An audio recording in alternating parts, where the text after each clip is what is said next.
Much to my surprise, I ended up nodding off next to little Lee.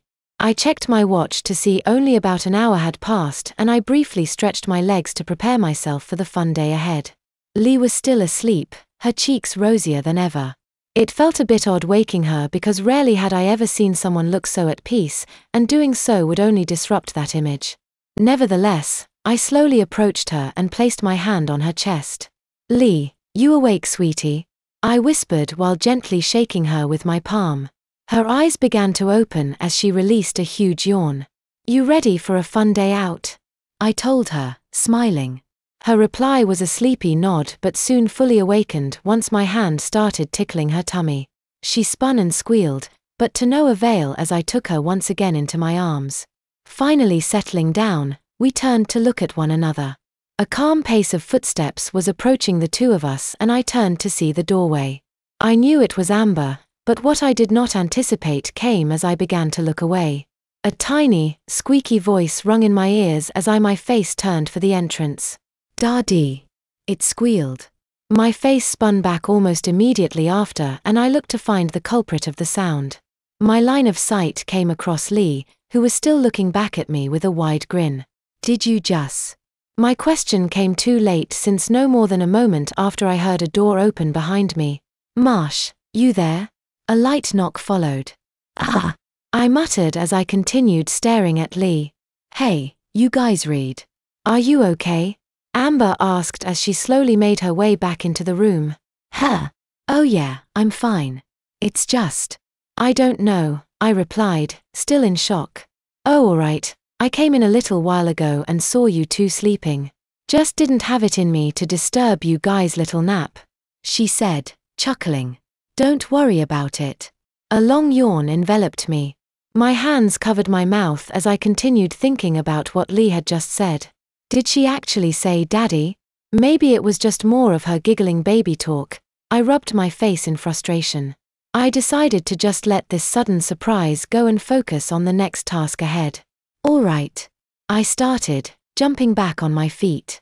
"You ready for some shopping?" "Really? All of us?" Amber asked excitedly. "Of course, that would just be cruel of me if I brought you to one of the biggest fashion capitals in the world and you didn't buy anything," I replied, smiling. Oh my God, thank you so much, Marshall," Amber squealed. Lee and I cautiously followed the jumping caretaker out of the room. "Where's Toby?" I asked, stopping. "That's a good question." Amber shrugged.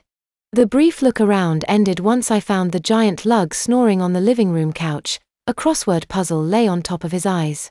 I never thought Toby for much of an intellectual person, not saying he wasn't smart, just his muscles would do more of the talking than anything else throughout my long period knowing him. Either way, he did have his moments. After a couple of light smacks to his face, he began to finally wake up. "Yo, let's go, we're going to cruise Manhattan. We need a bag carrier," I teased. "Ooh, ha, ha. Hilarious," he slurred. "Come on, you know I'm kidding. Get ready, I'm going to call the limo," I replied as my phone flipped open. Toby and Amber briefly engaged in light conversation as I made the call to the limousine service. "All right, it'll be here in 5 minutes," I told the group. Amber knelt down to check little Lee's now-soaked diaper and proceeded to take her back into her room for another changing. After only a quick minute or two, Amber had already cleaned the child up and were walking back to their original spots. We all filed out and marched ourselves to the end of the hallway that connected to the elevator. Maybe the stress from everything that had happened over the course of today was beginning to wear down, since the drop to the lobby felt much faster than the ride up. Like clockwork, the limousine was parked right at the entrance of the building, with its driver happily holding the door for us all. With the 4 of us all secured in our seats, we began the descent to Lower Manhattan. With each grueling minute passing us by due to the traffic, the trip to Fifth Avenue felt like an eternity. Fortunately, when my patience finally began to run its limit, the driver announced that we were here. After comfortably parking on a spot just half-block away, we began touring the city. All 4 of us strolled into the first clothing store we noticed. Even though I was unfamiliar with the brand Dolce & Gabbana, I had heard from a number of acquaintances that also happened to be on the wealthier side of things, that the store sold some decent children's clothes. The manager took notice of my group and calmly walked up to us. Her eyes were a mid-hazel color but could easily be seen as just a straight green tone. Her clothes were formal but modern, and she donned numerous bracelets that matched perfectly with her long necklace. "Hello there, my name is Joyce. Is there anything I can help you with today?" she asked sweetly. Her words and her facial expression apparently showed warmth and welcome to its victims, but I knew better. Why would a fancy clothing store manager want to associate herself with middle-class regulars that most likely were not going to buy anything from her store? To slyly drive them out, of course. Her words may have seemed welcoming, but their meanings were anything but. "Ah, I think you can. You see, my daughter here needs some new clothes," I replied, showing little Lee off. The older woman noticed her, and with one look at her current outfit, she looked back to me and smiled weakly. "Sir, I don't mean to be rude," she said slowly.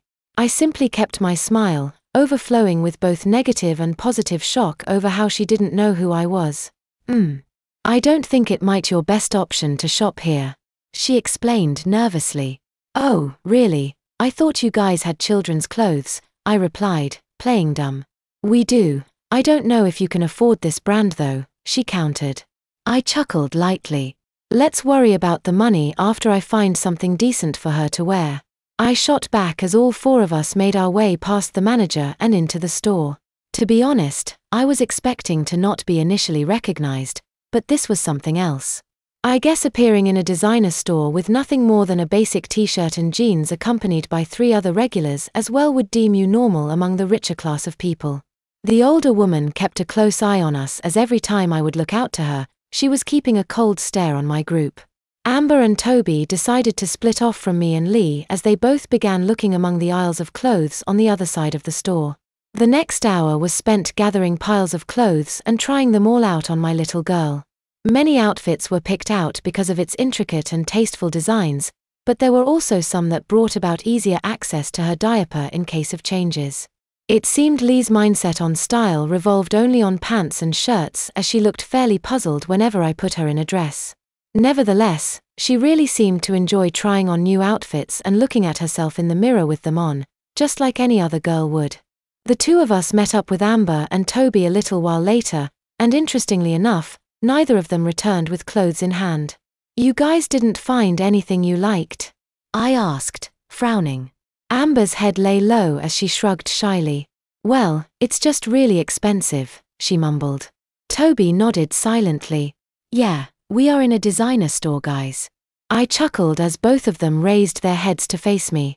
"Go, get your stuff and come back so I can pay for everything at once," I added, smiling. The two bolted back to their respective section and hastily picked up the items they had just left a moment ago. The manager was at the register as I calmly walked up to pay for the clothes in my, Amber's, and Toby's hands. "Well, let's see what we come up with here," she stated with a smug expression. As each item was carefully scanned and then placed in a large plastic bag, I calmly dug for my wallet that lay somewhere in my pocket. With a satisfied sigh, I pulled it out to reveal a very exclusive little card that I had just recently acquired. Once all was passed through and placed in its bag, the woman looked back at me and announced, $4288.75, sir." Her quiet chuckling stopped immediately once she noticed the black Visa card I was handing her. "I'm sure you guys take credit cards, right?" I asked, smirking. "Where'd you get that?" she replied, pointing directly at the card still in my hand. "Look, I don't have all day. Can we wrap this up? I have an important meeting with some directors on a film project we're working on," I said in my most showboating and gloated tone possible. "Oh, of course, sir. I'm sorry about that." The old woman stuttered nervously as she slid my card through and gently handed it back to me. Thank you," I replied, staring coldly at her as the 3 of us quickly took our bags and marched out the door. As we continued walking along the sidewalk for more stores, I could have sworn I heard the woman say something to us, but none of us were really paying attention. We all walked into another unfamiliar store called Tutti Bella and was pretty surprised when the manager once again came up to us, but instead of like last time, where all she wanted was for us to leave, this woman displayed much more compassion toward her customers. "Hi there, Welcome to Tutti Bella. My name is Jess, and if there's anything you need, don't hesitate to ask, she announced cheerfully. Yeah, I'm just wondering if you could help me find some good clothes for my daughter here. I pointed to Lee, who was staring out at all the colors in the room. Oh sure, Jess replied as she knelt close to Lee. She quietly talked to the small child as I noticed my phone wildly vibrate.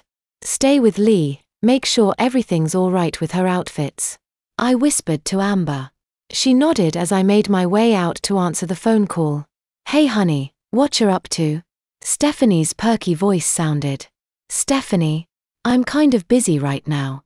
I hope you don't think chatting over the phone is my idea of talking things over with you, I replied, attempting to maintain my cool. Geez, what's got you so worked up, mister? So where do you suggest we meet so we can talk things over? I don't know. Alright, how about your place? You know, I still haven't met that little girl Marsh. Gosh, she interrupted. For someone who was photographed possibly cheating on their boyfriend, she sure knew how to take stressful situations lightly. Fine, I'll introduce you. When? I grumbled. How about 20 minutes? I should be over there by then. Stephanie replied with an all too obvious smirk on her face. I sighed loudly, which apparently meant yeah, sure, in Stephanie's language. Great. See why then, sweetie. The line cut off. Damn it, now Lee's going to have to come as well, I thought to myself. I marched back to the store and headed straight to where my group surrounded the manager, who was displaying a number of shirts and skirts to Lee. Hey, can we talk in private for a moment? I whispered to Amber, just before I yanked her away from the group. Is something wrong? I released a heavy sigh. Stephanie wants to meet up so we can talk about certain things that have been happening the past few days, I replied as my fingers ran through my eyebrows. Oh okay, Amber said, nodding. And she wants to meet Lee. I grumbled. Why? If it's between the two of you, why would Lee have to be involved? She raised her voice defensively. Look, I'm not really sure either, but she is my girlfriend and they'll have to meet sooner or later if my relationship is going to work, I whispered. I guess you're right, she conceded in a quieter tone. The uncertainty of the situation was obvious for both me and Amber. I could not blame her for feeling at odds towards me bringing little Lee into a possibly dramatic moment so early after leaving the orphanage. Everything will be all right, I assured with a warm smile. I pulled out my wallet and handed her my credit card. You two enjoy yourselves. I'll be back, don't worry, I added, winking. She chuckled and ran her hair to the back of her ears. We returned to the group, where now Toby was deep in a conversation with the young store owner.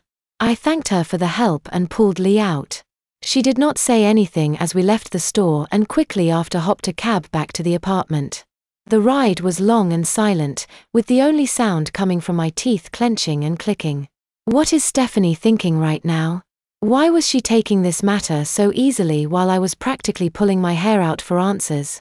Maybe she really wasn't cheating on me and only the tabloids were to blame for those false accusations.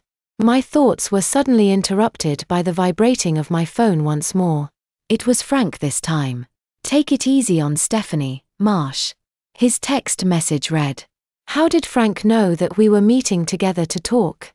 I screamed in my mind.